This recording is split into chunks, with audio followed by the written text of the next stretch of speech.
This show is part of the RetroZap.com podcast network.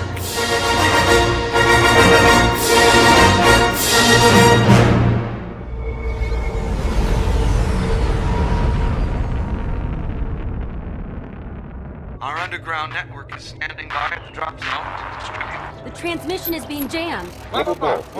Looks like the Empire came out to welcome us. Attention, Rebel Convoy. This system is under Imperial control. Stand down or be destroyed. What a surprise. It's Star Wars Sabers and Scoundrels. Starships. Carabast. Yeah.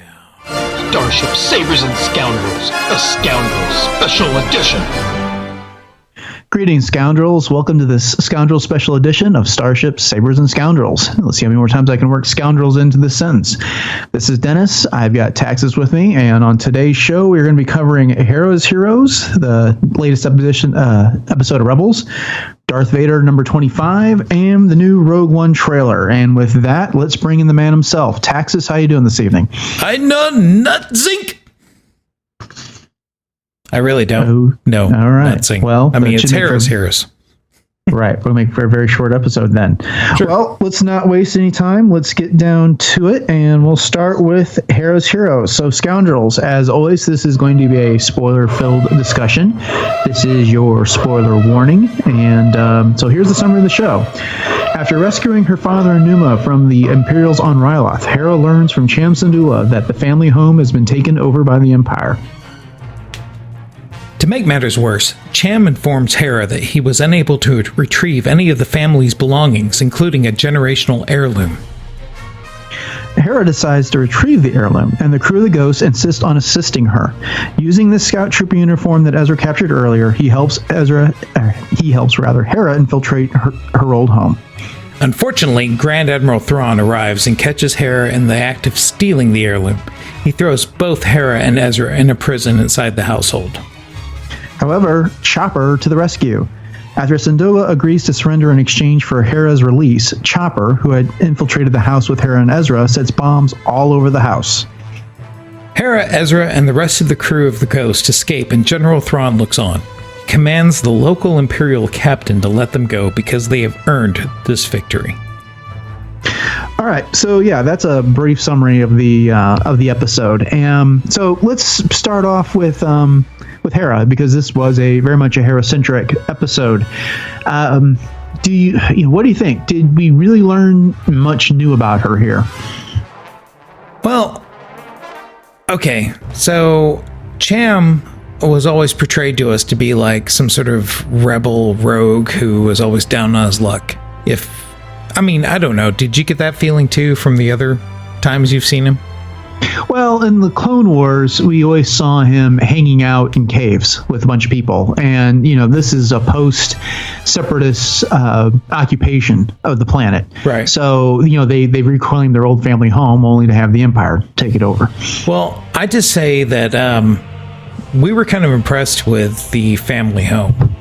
It was very impressive, yeah. Yeah, and especially if you think of, I don't know anything about Twi'lek society, but if you think Ascension and High being, commensurate with your position in society, then the Syndulla family obviously seems like they had some sort of noblique about them, Mm-hmm. Right. They had definitely a very, very large home with multiple layers. Yeah, I got the feeling it was something of an estate. Yeah. I love the fact that Y-wing that Chopper crashed in was still sitting out in the front yard. Yeah, and kind of gave him a Vietnam moment.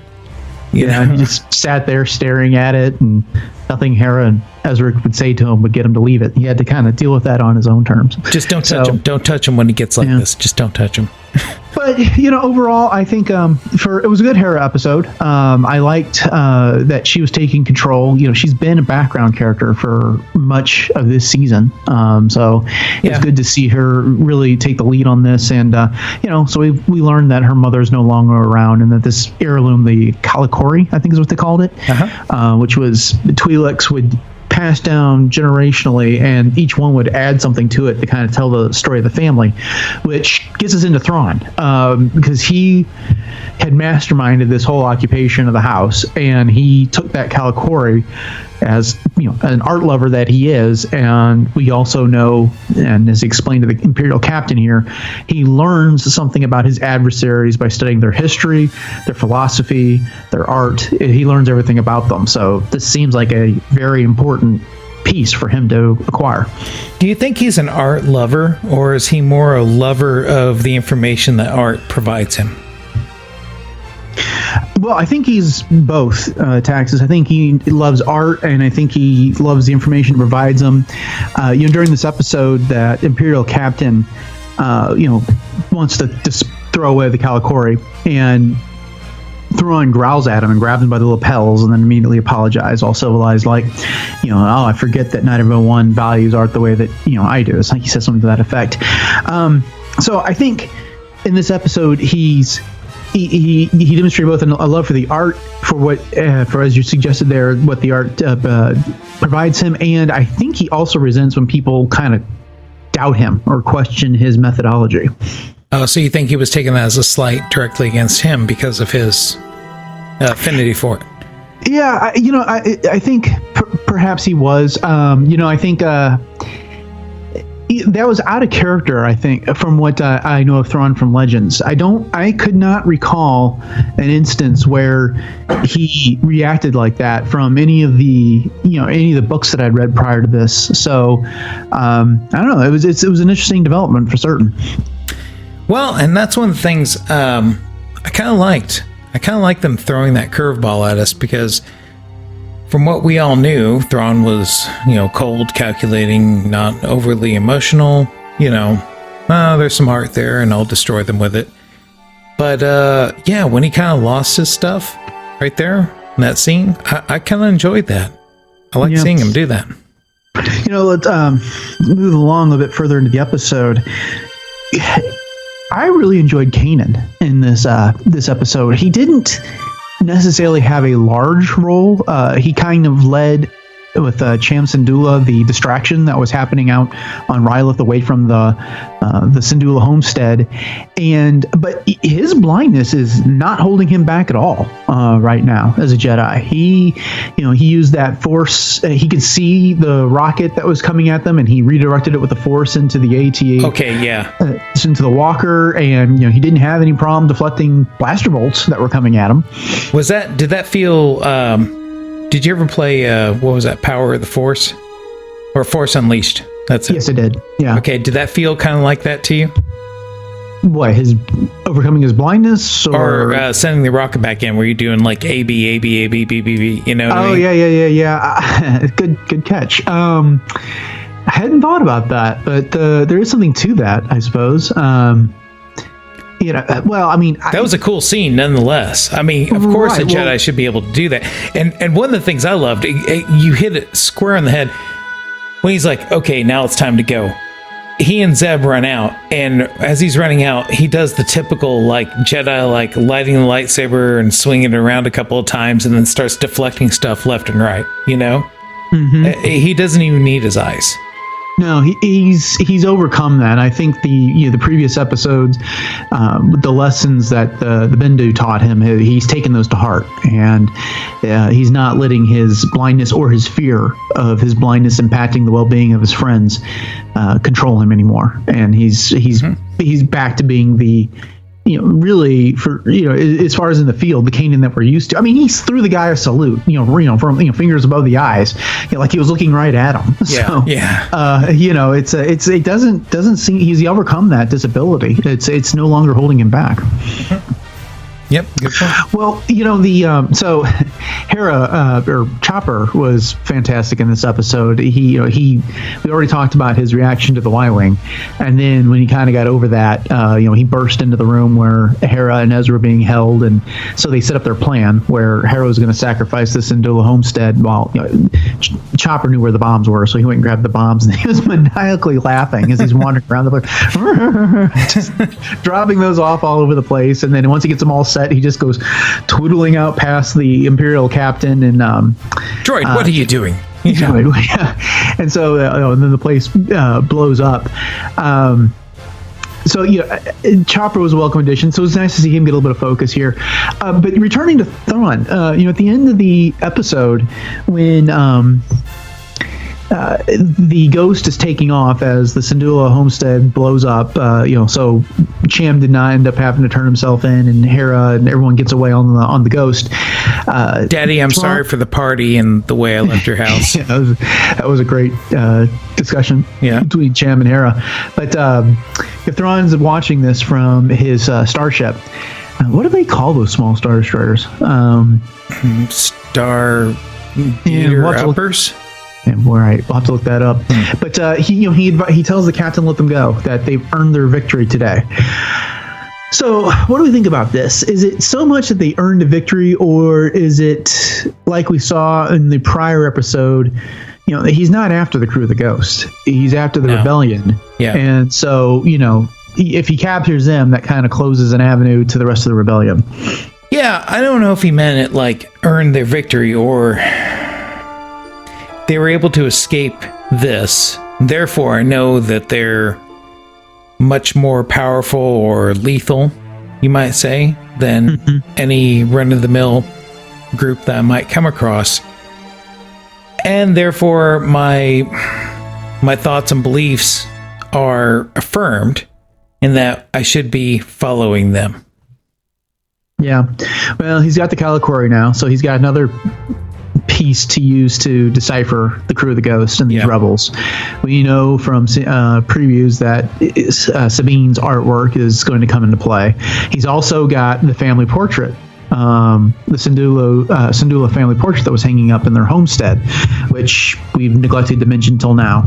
But that was a great part earlier in the episode when Hera was pretending to be a slave girl after she first ran into Thrawn.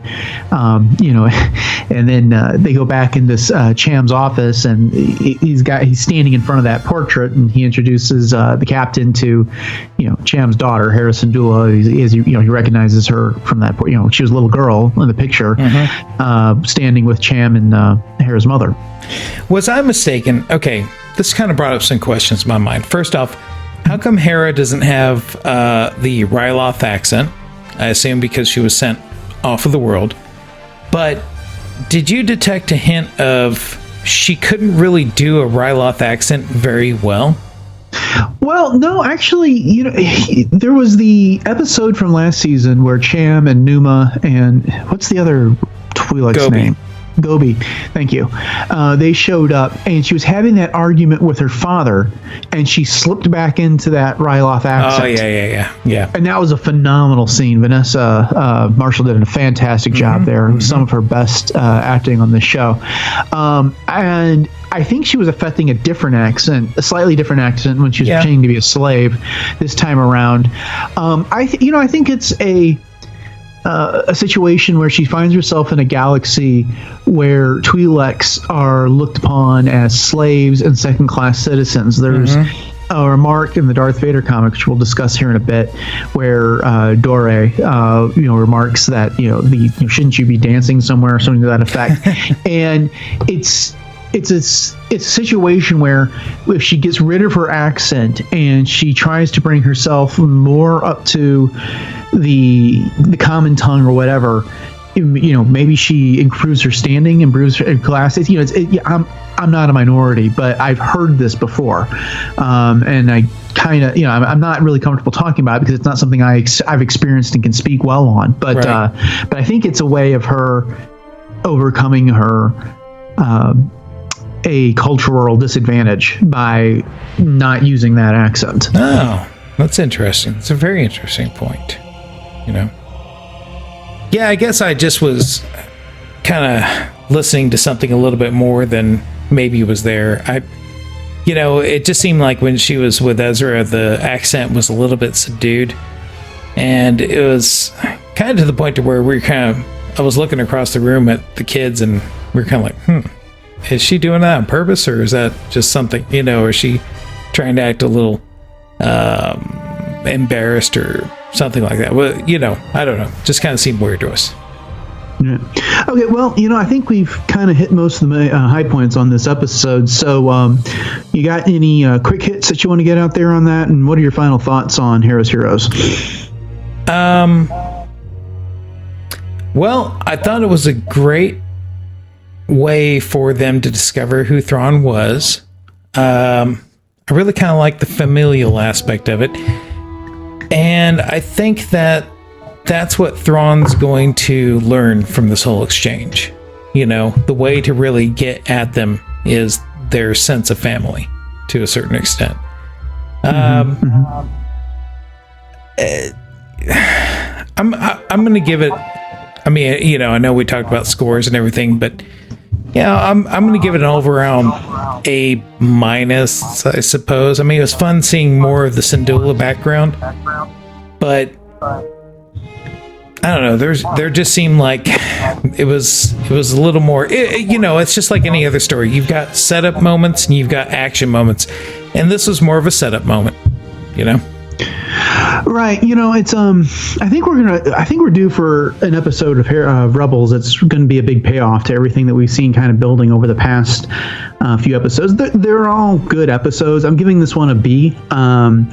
It's good to see a Hera story. I'm still waiting for a really knock my socks off Hera story. It's the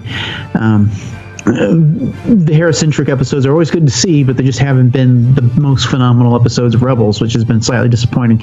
Again, like I said, it's episode. I'm going to give it a B. That's not a slight towards it. I enjoyed the prior episodes of the season better than this one. They just had a few more moments that I think were better. I liked my final thought on this was I really liked the final scene aboard the Ghost when Hera's remarking that she doesn't have to have the Korokoli because she's got Kanan and she's got Cham and she's got the rest of the crew, and that's her family. And as long as she's got her family, then her mother's memory lives on. Which kind of feeds into how Thrawn's analyzing how to take them down. Mm-hmm. Well, that will do it for our discussion of Hera's Heroes. All right, up next we have Darth Vader 25, the finale of the series. And so, again, here is our spoiler-filled discussion. If you haven't read this issue, please go away. Or if you don't care about spoilers, stick around. So after defeating Silo 5, Darth Vader attacks Silo's whale fleet to finish off Silo and his clones once and for all. Using a mind trick, he convinces the whale that Silo's aboard to fly itself into the sun. Vader then returns to the Executor. Dr. Aphra has told the Emperor everything. Everything. Vader's secret droid army, his raid on the Syndulla to get credits, and many of his clandestine missions. Again, everything. Alas, to Dr. Aphra's surprise, the Emperor is pleased with Vader. Palpatine praises Vader for using his anger and pride to bring him to where he needed to be. Vader is restored his position as the Emperor's chief lieutenant as a result. This spells doom for Grand General Togg. Despite his attempts to explain his value, Vader chokes the life out of him. Chokes him real good. As for Dr. Aphra, Vader throws her out in airlock. However, Aphra is rescued. Black Kristen, 000, and BT-1 retrieve Aphra from the cold void of space just in time. The quartet set off on their own adventures. In the epilogue to the series, the story returns to the events that followed up issue 1. Darth Vader had slaughtered a village full of Tuskens on Tatooine while waiting for Boba Fett and Black Chrysanthemum. One Tusken survived. Another tribe of Tuskens finds him. As a result, he tells them his story, and the tribal chief creates some sort of vision in which the entire tribe experiences the slaughter. The issue and the series concludes as the Tusken that survived is sacrificed to Vader in a large bonfire. So, there we are. That's issue 25, and the Darth Vader series has been brought to a close. This wrapped up the series, I think, rather nicely. It got us from A New Hope to what's about to happen in The Empire Strikes Back. What are your overall thoughts there? Well, first off, okay, I'm just gonna hit it up. At the very end, I got very, very scared for Aphra, and I was like, "Oh no, this is really happening." And then there was some sort of ad in the middle, like for toys or something like that. And when I turned, and I'm like, oh man, this is just going to be a bunch of toy ads. And I turned the page, I was like, oh no, what? And then I saw the little backstory about how she was saved using the same technique, which I can't remember. I think this was in the article you wrote for RetroZap? Like, did Vader really know that this was going to happen? Because she's sort of like, I had to make him think I was going to die. Or maybe this is just old softy Vader doing something. Yeah, what's kind of interesting is that I don't see Vader being cruel for cruelty's sake. They had this discussion way earlier in the series where Aphra had completed her first mission for Vader and said, "Okay, I did what you wanted me to do, so make it quick. I prefer a saber from behind rather than something slow and painful." And so, he didn't promise her anything at the time. He said, "You're going to survive as long as you're useful to me." But he knew her wishes, and she has been useful. And I really think that he just flat out force choked Tagi right there, and that was someone who he genuinely hated. He genuinely hated. Yeah. I don't think he genuinely hated Aphra. It's just that she became a liability to him, and he needed to get rid of her. So, the most effective, efficient thing to do would have been just to offer with his saber, and I don't know why he wouldn't have done that. I mean, why would he have gone to the trouble to take her on a walk, down the hall to this airlock and then flush her out of it? So I don't know. I'm perhaps wondering if he didn't spare her, knowing that maybe she'd sent something up like this. We don't have enough to say one way or the other, so all we can do is speculate. But and is that out of character for him? I'm having a hard time deciding. However, if he thought that was what she truly feared the most, then the Sith kicking in would make him want to do that. I suppose, but that seems like more of a manipulation maneuver, not a "I am now going to kill you" maneuver. Right.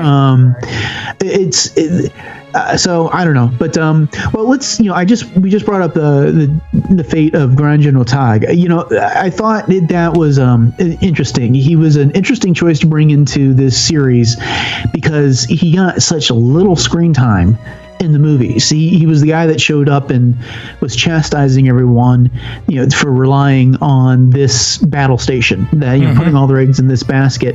And Kieran Gillen turned this into a major plot point for this entire series, which was he was right. They put the fate of the Empire into this battle station, then it got blown up, and it set them back in a major way. So his plan was to increase the size of the fleet and pursue domination that way. But he made some bad choices along the way, and so he finally met his doom here. Yeah, and I love the pathetic attempts for him to talk about shield efficiency increasing by 13%, and never mind the fact that I turned over the ship to a traitor, but we made the shields more efficient. Yeah, and just Vader's just sitting there, I'm done with you. Yeah, that's it. One of the other things I really loved, again, you pointed out, was that this introduced a new element to canon that we previously don't have, or continuity, or whatever you call it. Silo's ability to transfer basically who is Silo into a new clone body. And in fact, duplicate it into multiple bodies, Sort of like the Emperor did in, was it Dark Empire? Right, exactly. It's interesting. I think I misspoke in the summary we did, calling him Silo 5. That was really Silo 6, because Silo 5 got killed in issue 24. Oh, yeah. And then he woke up and said, we have to escape, and that's when the whale fleet started to get together. We've seen cyborgs and Grievous and Lobot, and but they weren't regenerative. They were not it wasn't like a cat with 9 lives. This was just this person that had been modified, and Silo had figured out a way of backing up his memory or having a centralized memory. And so, I don't know, it was just, it's a funny vision. I could see, him arguing with Vader, and Vader just like constantly force choking someone and having another Silo step out of a pod to continue the argument. But he did have to fight his way. Vader had to fight his way through. Silo sacrificed everything. He brought all of his clones out to try and stop Vader, which he was a last-ditch effort. What was he going to do? I mean, Vader had made his way past all of Silo's defenses, and so that's all he really had left. So what did you think about the mind trick on the whale? Oh, I thought that was great, because Silo's like, that's not going to work on me. And he's all, yeah, it wasn't intended for you. I'm paraphrasing, but yeah, that was wonderful, because he thought the whale was an abomination as well. You know what I mean? It's almost like he's doing an act of mercy on the whale, in a weird way, by sending it to his doom. But just how fitting, the thing that Silo, just kind of the living embodiment of what Silo's perversion in what Vader views as the natural order of the universe. He sends hurtling to the sun with the creator. Right, exactly. Yeah, I hope this is truly the end of Silo. There's such a desire in comics these days to never truly kill anything off. Yeah, I agree. When it comes to a hero or a villain, and there's always some way of bringing them back. And and so I really hope this is it for Silo, that we don't see him in a comic series that takes place after this, where he had one more cloning tank set up somewhere somewhere away from his whale fleet. He was a good villain. He served his purpose. He was definitely different, but I think it's time to be done with him. I don't know why we would need him again for a story. I suppose someone could come up with something where he'd be useful, but this story was about getting Vader as the failed apprentice who is being held responsible for the destruction of the Death Star to the no-nonsense, take-no-prisoners terror that he was in The Empire Strikes Back. And I think the series really succeeded in that regard. I think you're right. In fact, the only lasting question I have is, why did Silo's clones all have to have eye patches? Well, wasn't that like a Rodian's eye that they had implanted? Oh, okay. Yeah, and hey, he enhanced everything else. Why not himself? I suppose. Yeah, sure. I guess maybe if it happened after he cloned himself, or happened before he cloned himself, maybe that was the point. I don't know. Yeah, I don't know. I mean, because you would think any clone would just come out with two human eyes, because the Rodian's eye would be a modification as opposed to a genetic alteration. So yeah, go figure. I don't know what the deal is there, but. Hey, he managed, like we said earlier, he managed to transfer his conscience and his thoughts from body to body. So I suppose if he could do that, he could figure out how to create all these clones with that eye too. Yeah, it's true. It's true. Yep. All in all, I thought it was a great series. A great way to end it. I'm sad it's ended, but I don't know. Maybe we'll see some continuing antics of Vader somewhere else. Yeah, I hope Gillen gets a chance to write more stories for him, whether it is after The Empire Strikes Back, before Return of the Jedi, whether it is a post Revenge of the Sith series or something. I think he did a great job, writing some stories. There was a few weird turns here and there, but overall the series was quite good. It's been, I think, about the consistently best thing that's happened as far as their ongoing series so far. But so we'll see. Maybe a nice Vader annual.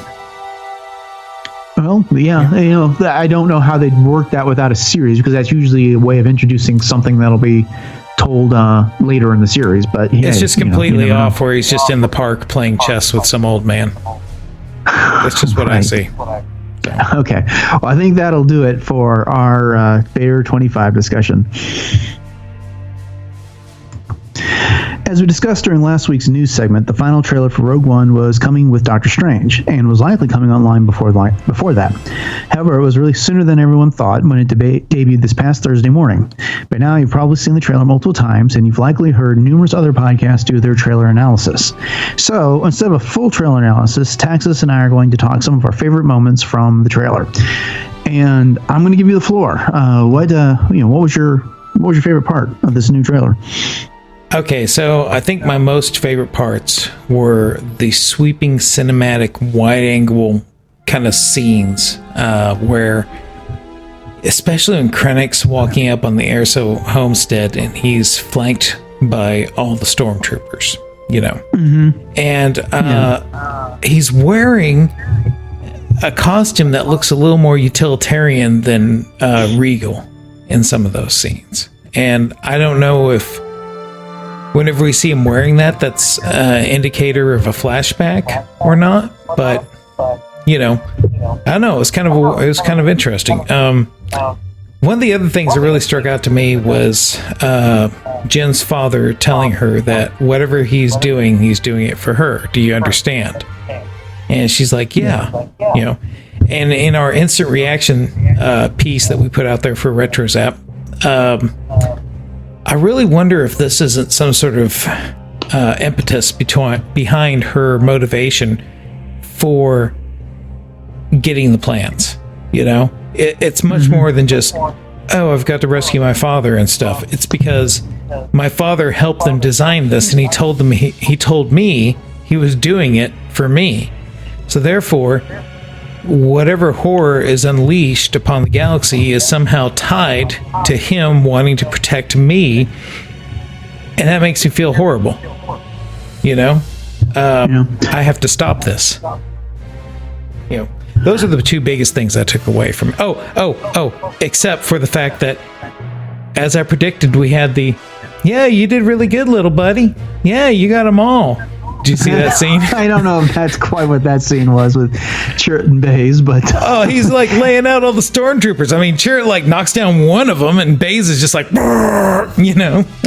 Yeah, I kind of looked at that as more of Baze coming to the rescue. I don't know if it's the patronizing relationship that you're discussing there, but for me, my favorite part about this whole thing was that you made mention of the cinematic vista here.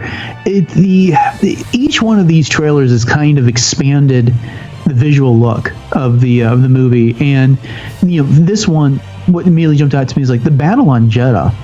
That we've kind of gotten bits and pieces of in the previous teaser and trailer, and then a little bit in that sizzle reel that we saw from Star Wars Celebration Europe. It took on a whole new dimension here. It looks like it's a much bigger affair. There's more stormtroopers involved than thought. It looks like it ranges over a bigger area. It might have more people involved beyond Jen and Bodhi and Captain. I'm drawing a blank on his name. Cassian. Yeah, Cassian, and Andor. There was an AT-ST that was wandering into that. That was awesome. More stormtroopers, and it was wow. I mean, it looked less like we made a bad move here, and the Empire stumbled upon us to a real battle in the streets there. But that looked like where they were breaking her out. Unless it's just similar, because maybe that's one of the opening scenes. Maybe Jeddah isn't necessarily the culmination of the action, but it's where they're breaking her out of being imprisoned somehow. Because we saw other rebels pilots, right, in the other trailer being marched down the street. So maybe there was some sort of operation that failed, and Jen somehow was part of this operation. Yeah, it's entirely possible. I don't know. I mean, I'm spoiler averse to the movie, so I don't know where exactly in the movie that takes place, other than, we saw her in a previous trailer beating up stormtroopers with a staff and a blaster, and then other characters that I always interpret, with Chirrut and Baze, that seemed to be in that same locale that I didn't have any reason to believe that she had met yet. I always, to me, it always seemed like they were setting this movie up as a Dirty Dozen type of thing, where these people were all brought together to carry off this mission. Right. And so, and maybe that means that she knew them from before. I don't know. Yeah. But again, the point is just that Jeddah looks much bigger than it did before. And then, later in that trailer, we get scenes with the X-Wings, and I love the fact that it appears that they're at least fighting in space. The X-Wing scenes in The Force Awakens were great. I enjoyed them immensely, but they were in atmosphere on Takodana and again at Starkiller Base, and now it just kind of takes the flight back out into space and puts the Star Wars back in the Star Wars. And I don't know, maybe I was imagining it, but it just looked like in some of those shots with the X-Wings, they were moving in a way that was very reminiscent of what we saw in A New Hope and a little bit less of what we saw in The Force Awakens. And I just got a really good classic nostalgic vibe from that. Yeah, like maybe they were intentionally doing some shots to make it look like that. I think I know what you're talking about, where like you see some sort of superstructure and one of them's kind of flying kind of upwards, Right. I'll have to go back and watch that, but that's a good point. Yeah. Well, when you do, pause it a bit, because in the background, and I noticed this for the first time today, the Rebel fleet is there in the background, or at least what it looks like. There's a frigate. There's a, I guess they're calling them now Alderaanian cargo or blockade runners or something like that, as opposed to the Corellian corvettes. But there's a bunch of those in the background, and so I don't know if they're covering for the rebellion, or that may not even be the rebellion. I'm sure other people, other forces in the galaxy have some of those ships. Wait a minute. What if those Alderaanian blockade Corellian corvettes? What if one of those has Leia on it? The Tantive 4? Possible. Very possible. But there's all kinds of speculation you can do from the trailer. But this one had really put an epic feel to this entire movie. The others, they've been building up to this. When my contribution to that RetroZap article, with the instant reactions to the trailer was, the first line was, when it comes to trailers for this movie, Lucasfilm knows a guy, and this guy knows how to make trailers. And they've done a fantastic job. That teaser was just enough to get people talking, and then let's face it, they didn't probably have enough at the time to give you a whole lot more. And then the second trailer revealed a little bit more of the story, and especially when you partner it with the international version. And then we had the sizzle reel, which actually I guess came out before that. Mm-hmm. And then we got this, and I'm good. I don't need any more trailers. I don't need any more teasers. I'm sure they'll be releasing commercials on television for this movie, but I've got exactly what I need to know. I was excited for this movie to begin with. I think I've reached my peak on that. I don't know that I really need to know anything else about this before going to see the movie. Well, I previously stated, what else could they fit into a trailer? And you know what? They showed me more. They showed me more that made me intrigued. Somebody had sent me a message and told me that their one reservation about this trailer, and they're not discounting the other ones because they enjoyed the previous ones that they've seen, was that this felt more Hunger Game-ish to them. And in what way? The whole, we're going to band together and hope and fight, And that's not necessarily... I suppose. Yeah, and I guess I see what they're saying, because let's face it, the Hunger Games was a great franchise, And if you're trying to draw more fans in, why not intentionally make a trailer that kind of hits those, strings the way the Hunger Games did? Yeah, but the Hunger Games was not the first movie to ever play on that theme and that motif. And let's not forget, the rebellion was described as a ragtag group from A New Hope, and hope was a prominent word used in this trailer here. That's true. And so, it relies strongly on all these different groups coming together. It's it is a rebel alliance, in which, and the key word there being alliance, so that you have these different cells that had their own version of and ideas of fighting the Empire coming together for a greater purpose, for a greater good. Mm-hmm. So I don't know. I'll have to fess up. I've read the Hunger Games books. I've only seen part of the first movie. I haven't seen the second, and I guess there's 4 of them at this point. But yeah, I don't know. There's lots of ensemble movies where you get a group of characters that are thrown together to achieve a greater goal, and I think this is just the latest in that tradition. I don't know that that's necessarily a Hunger Games motif that's unique to that movie. Yep. But I guess there's another 800-pound gorilla in the room that we haven't talked about, but we got our best shots of Vader so far. Oh yeah. It was very brief. We got another view of the back of his helmet with director Krennic delivering that line about power, and then later in the trailer we see him, storming towards from the mist. Clearly, on a mission of some sort. See, I think that's before the whole power speech. Just looking at the costuming and everything, just throwing that out there. But yeah. That made me feel really, really, really good in the dark places. If you it should, I suppose. Yeah, very. I'm creeped out. All right, well, let's see. You got any final thoughts you want to share about this trailer? Man, they just showed us this movie's not going to be some sort of, if I could allude to an earlier conversation, chess game. This is going to be an action-packed movie, and I think it's going to be nonstop. I think almost every element of this movie is going to give us that same feeling that we had in The Force Awakens when we saw what the piece of junk they were talking about was, right? And it's going to make us all just buy that much more into A New Hope again and again and again. I think it looks brilliant, and I can't wait. In fact, my local crew, we're already planning, okay, where are we going to go see this, and what are we going to do, and blah blah blah, and might roll tape while we're doing it. So well, I like I said, I'm good on. I'm ready for Rogue One. It's not that I'm going to avoid other commercials and trailers, but if they never showed us another one, I'm there. So that was they did a great job with this one. All right, well, I think that's going to do it for this Scoundrel Special Edition. Thanks for listening to all of our listeners there. If you would like to get in touch with us, our social media is at SQPod on Twitter. Facebook, you can find us there at facebook.com/SQPod. Taxus is at Darth Taxus on Twitter, and I can be found at DJKVER2. If you've enjoyed the show and you enjoy our episodes in general, we would be very appreciative of a iTunes review. We try to read those on the show when we get them, and emails are always welcome, and we can be reached there at SQPod@retrozap.com. Got any final things to add there, Taxus?